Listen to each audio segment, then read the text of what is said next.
வணக்கம். 3/2/2026 இன்றைய ராசி பலன்களை பார்ப்போம். இன்றைய தேதி இன்று அதிகாலை 3:37 வரை பிரதமை, அதன் முன்பு திகதி. இன்றைய நட்சத்திரங்கள் இன்று அதிகாலை 12:29 வரை ஆயில்யம், அதன் முன்பு மகம். இன்றைய சந்திராஷ்டம நட்சத்திரங்கள் இன்று அதிகாலை 12:29 வரை பூராடம், அதன் முன்பு உத்திராடம். கவனமாக இருக்க வேண்டிய ராசி மகராசி என்பவர்கள். மேசராசி என்பவர்களே, இன்று எடுக்கும் அனைத்து காரியங்களும் தடைதாமதங்கள் ஏற்படும்.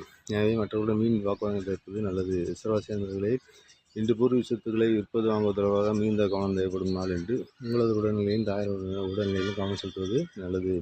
மிதுனராசி என்பவர்களே, இன்று செய்யும் முயற்சிகள் அனைத்திலும் தடைதாமதம் குறுக்கீடு ஏற்படும். எனவே அக்காரியத்தில் மிகுந்த விழிப்புணர்ச்சியுடன் செயல்படுவது நல்லது.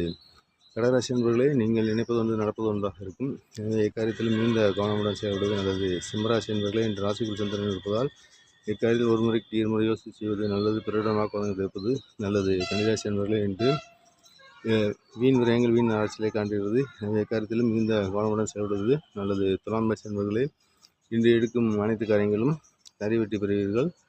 தனவரவு உண்டு. விருச்சிகராசி என்பவர்களே, இன்று தொழிலில் சிறு சிறு தடைதாமதங்கள் ஏற்பட்டு பின்பு நிவர்த்தியாகும்.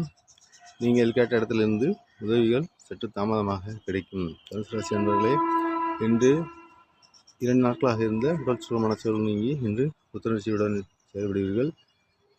பாக்கியத்தில் சந்திரன் இருப்பதால் எக்காரியத்திலும் வெற்றி பெறுவீர்கள். மகராசி என்பவர்களை, இன்று எடுக்கும் அனைத்து காரியங்களிலும் மிகுந்த முன்னெச்சரிக்கையுடன் செயல்பட வேண்டிய நாள். சந்திராஸ்திரங்கள் இருப்பதால் எதிலும் கவனமுடன் செயல்பட வேண்டிய நாள்.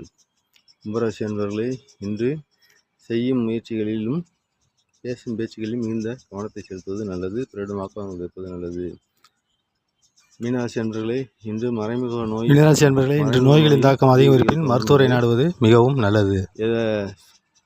ஏதாவது நோய்கள் இருந்தால் உடனடியாக மருத்துவரை நாடுவது நல்லது. வணக்கம் வீட்டிய நண்பர்களே, நம்முடைய சேனலை ஃபாலோ பண்ணுங்கள். அப்போ தான் என்னுடைய வீடியோ உங்களுக்கு உடனுக்குடன் கிடைக்கும். நன்றி, வணக்கம். மற்ற சந்திப்போம்.